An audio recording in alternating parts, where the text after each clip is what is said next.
Salut les amis de eSport TV, merci encore gars de la confiance renouvelée, merci de vous di like, merci de vous di abonner, merci également di bàyyi seeni commentaire surtout gars di abonner di bës sa cloche de notification bi pour jot vidéo yi di wax également bépp doomu aadama bu dëddu àdduna suñu borom yàlla na ko xare àjjana firdawsi suñu mbokk sénégalais yi képp fële mënti nekk Europe, Afrique, Amérique, Asie, États-Unis, Italie, Bruxelles fàtte ma leen benn yoon avec mon ami Ba le président des fans club de eSport TV di nuyu gars yi di leen jox seen loxo di wax ne lépp lu baax rek suñu borom la lépp lu matadi ci ñun la fi nga nekk également yàlla defal leen fa jàmm képp ko également ko xam ne yaa ngi ci kaso yi fàttewuñu la benn yoon yàlla na suñu borom génn la foofu noonu gars yi tegal ci yoon bu leer bokk sénégalais aussi Maroc africain fépp gox boo xam yaa ngi ci Afrique ak Sénégal ci ruxu-ruxu yi aussi fàttewuñu la benn yoon on avance ensemble parce que eSport TV c'est une famille tey ci actualité bi on va parler de Nampalys Mendy bi lancer un message fort à Leicester wax ci également lu tax yenn maillot yi notamment maillot Real de Madrid amul étoile Sénégal am étoile yooyu yëpp nañu wax ci histoire étoile yi lu tax yenn club yi di am étoile yeneen duñ ko am loolu yëpp dinañ ko wax tey jii mais d'abord VAR bi di féliciter gars yi répondre question yi Racine Kane répondre nañ question yi Mario Götze li ma ci wax mooy réponse yi bëri na ku nekk joxe nga réponse bu juste mais li ma bëgg ngeen xam aussi mooy que ne c'est le seul joueur boo xam ne dafa dugg remplaçant ci coupe du monde nekk marqué but décisif boo xam ne permettre na équipe am gagner coupe du monde muy Mario Götze donc loolu loo xam ne record bu mu détenir la gars yi VAR bi nag tey VAR bi lii la kan moo xam ne lii la gars yi donc temps booy ñi doon génn gars yi génn leen nga wax seen anecdote képp koo xam ne rek am nga loo xam ne dund nga ko ci banlieue bi wala ci gox yi gën a sori moo xam foo mënti dëkk lii mooy lan mais question du jour bi gars yi tey mais aussi mooy kan mooy kii kan la ce que je peux dire mooy dañ ko doon wooyee le cheval fou nekkoon un grand attaquant de la Jeanne d'Arc de Dakar des années 1970 kii kan la gars yi c'est un grand attaquant un grand monsieur boo xam ne aussi def na lu rëy ci wàllum football ca Sénégal coup de gueule bi nag mooy li ngeen gis ni Marc Maignan également Tomori plutôt démb seen match contre Cagliari Milan moo dóor Benacer moo dugal mais dañ doon saaga di wax yenn propos racistes yoo xam ne ñu ngi koy jëmale ca joueurs yi loolu nag nekk loo xam ne bëri na ca Italie mais aussi du côté de la NBA King James LeBron James gars yi actuellement battre le record ki nga xam ne mooy donc Karl Malone di waaje nag dem ci battre record ki nga xam ne mooy Karim Abdul-Jabbar nekk le meilleur scoreur de l'histoire des États-Unis en NBA gis nga leen Abdou-Jabbar ak LeBron James donc Lakers ndeysaan Lakers toujours au rendez-vous donc actuellement donc LeBron James qui a dépassé la barre des 30 presque il va bientôt atteindre plutôt la barre des 37 000 points il war a fekk ji Abdou-Jabbar bi nga xam ne 38 000 points et quelques la am di ngeen ko gis après donc il lui reste presque 60 matchs en NBA bu nekk ci benn ration 32 points comme ni mu def pour mën a atteindre objectif boobu Abdou-Jabbar il est actuellement en 38 387 points donc LeBron James King James vers le sacre vers l'histoire de la NBA pendant ce temps également wàllu rugby suñu mbokk sénégalais yi suivre rugby grand chelem pour la France mi nga xam ne dem tournoi 6 nations moo ko gagné cela fait maintenant 12 ans ngi nii France gëjoon ko gagné ñoom ñu gagné ko démb nekk loo xam ne également day wane équipe de France ci wàllu rugby ñi ngi wane waat seen bopp Fernando Torres actuellement qui fête ses 38 ans l'ancien joueur de l'Atlético de Madrid de Liverpool et aussi de Chelsea de Blues de Chelsea nga xam ne jël na retraite am aussi un grand attaquant boo xam ne marqué na histoire am ci wàllum football donc Fernando Torres joyeux anniversaire du côté de l'Afrique barrage coupe du monde les pharaons d'Égypte génn nañ seen liste ngir seen double confrontation contre le Sénégal ñoom nag dañu li ñu bëgg mooy génne Sénégal ñu seetaane coupe du monde seen i télé ñun ñuy ñaan nag yéen ngeen seetaane ko seen i télé gars yi di ñu ñaanal ñu gagné coupe du monde bi on l'espère l'équipe nationale du Sénégal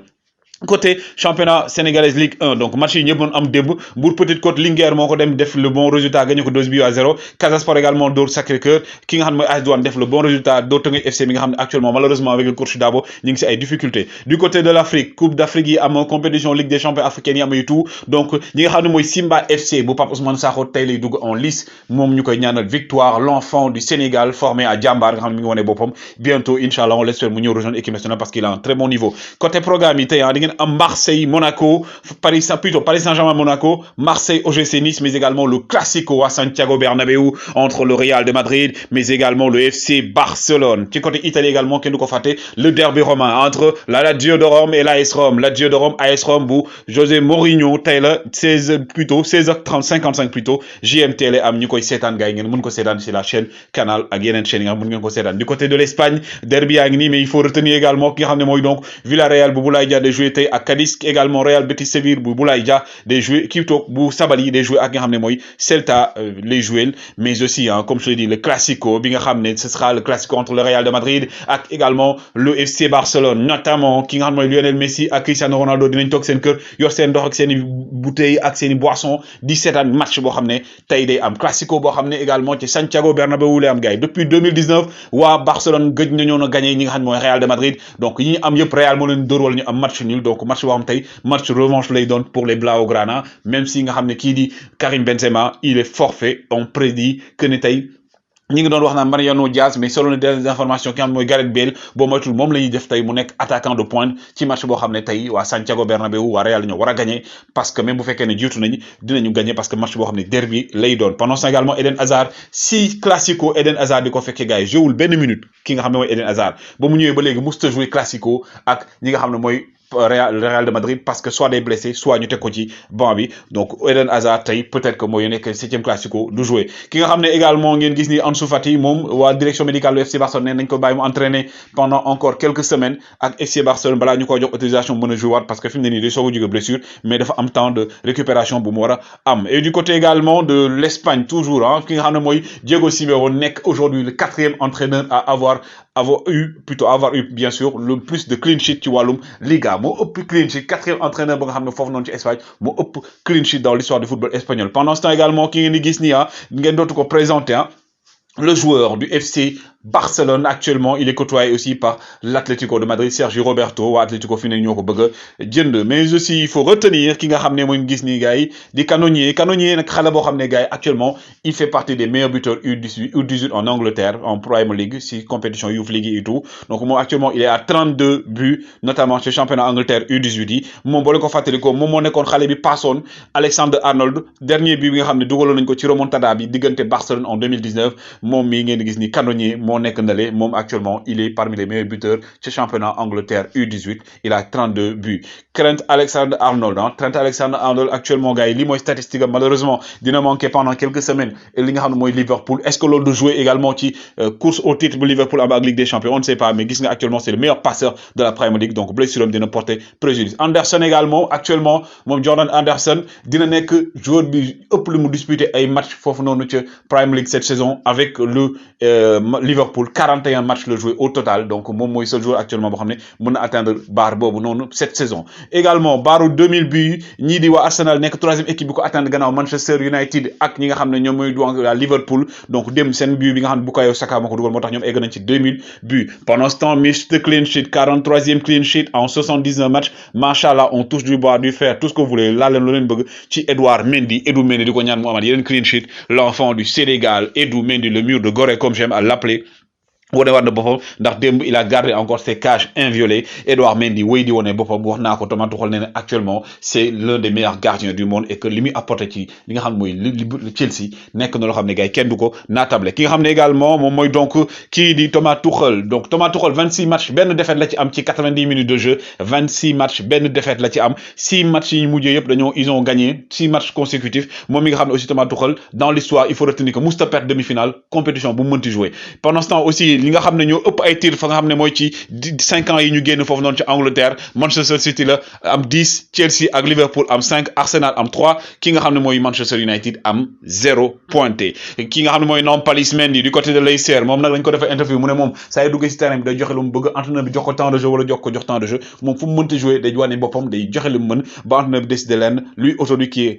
motivé wuti beneen club ngi gën a am temps de jeu pendant ce temps également Aston Villa moom la ñu aal ki nga xam ne moom mooy donc Coutinho mais équipe bi nga xam ne mooy Arsenal dafa bëgg nangu Coutinho parce que Aston Villa amul com bi nga xam ne mën na jënd Coutinho donc Arsenal ñoom placé wu nañ pour jënd Coutinho mi nga xam ne Barcelone moom moo ko moom te aale ko foofu noonu ci Premier League pendant ce temps Gabriel Jesus mi nga xam ne actuellement moom boo moytuwul bu fekkee ne Haaland dafa ñëw dafay jógee waa Juventus de Turin ñoom ñu ngi koy séntu option d'achat am nag 80 millions d'euros la waa Juventus nee nañ pare nañ bu fekkee ne ki nga xam ne Gabriel Jesus jël na décision jóge Manchester City ñoom dinañ fexe le tout pour récupérer ko pendant ce temps également du côté de l'Italie toujours ñaar ñi ngeen gis ni di Benacer ak Leao nekk ñaari joueurs yoo xam ne Paris Saint-Germain da leen bëgg lool mais ñi nga xam ne waa Milan dañ leen a bëgg prolonger gën a continuer seen aventure ak ñoom Leao ak Benacer Mauricio Pochettino toujours du côté du Paris Saint-Germain moom nag nee nañ ko sa avenir au Paris Saint-Germain mu ne am na yu bëri yoo xam ne war nañ ci waxtaan ak dirigeants yi xool ban projet yi am ban idée yi am ndax ñoo bokk gis-gis ñoo bokk gëm-gëm pour demandoo ensemble sinon aussi décision bi nga xam ne moom la ñu war a jël waa Paris Saint-Germain ñoom ñoo ko jël directement gars yi lan moo tax aussi mooy yenn yi am étoile yeneen yi amul étoile loolu la ñuy wax tey pourquoi maillot bu ci mel ne Real ak bu Barça amul étoile Bayern am étoile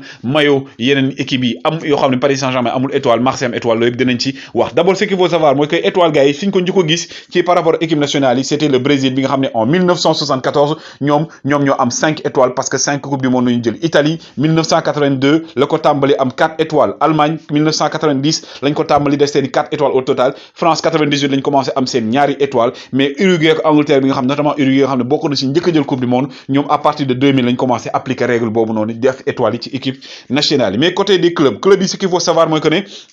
les clubs dëkk bu nekk da nga am say règles yu spécifiques dañ koy commencé ñi nga xam ne ñoo njëkk a indi wàllum étoile ci wàllu club yi muy ñi nga xam ne mooy donc waa Italie notamment avec la Juventus de Turin bi nga xam ne en 1958 la njëkk a def étoile am ñoom nag seen étoile nu mu demee mooy que ne boo gagné 10 titres 10 scudetto ngay am benn étoile ca France nag ñi fa am étoile mooy ñi nga xam ne mooy Marseille moo fa am étoile am également ñi nga xam ne ñooy Nantes am ci étoile ak Saint-Étienne Saint-Étienne dafa am 5 étoiles ndax par rapport titres yi mu jël Marseille benn étoile parce que Ligue des champions la jël ñi nga xam ne également mooy Nantes def seen 8 étoiles parce que ñom 8 championnats lañ jël mais ñom règle bi ñu wax fofu moy que né pour nga am étoile notamment donc il faut aussi nga gagner li nga xamne moy minimum ben nombre de titres bi pour mëna am l'étoile donc dëkk yi ku nekk ak ñi nga xamé moy sa gis-gis ci Bayern de Munich nak ñom wa Allemagne ñom li wax moy que né Allemagne ñom c'est très clair par rapport ak ñom sen règle parce que ñom dañu définir règle yi fofu nonu ci Allemagne dañu bo jëlé 3 titres fofu nga xam moy championnat bi ngay am ben étoile bo jëlé 5 titres nga am 2 étoiles bo amé 10 titres nga am 3 étoiles nga am 20 titres am 4 étoiles lolu tax ngeen gis ci mayo wa Bayern ñu am 4 étoiles ñi nga xam moy Liverpool ñom nak ñom dañu defal sen étoile parfois ñu def ko parfois ñu bañ ko def